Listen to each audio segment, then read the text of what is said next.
a las 4:45.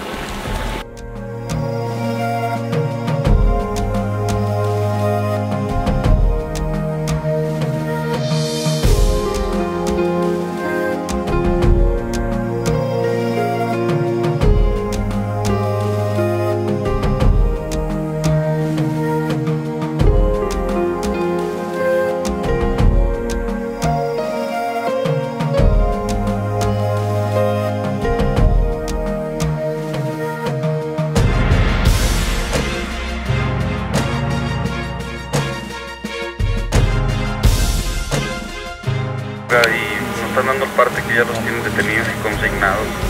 Creo que está en el Ministerio Público ya.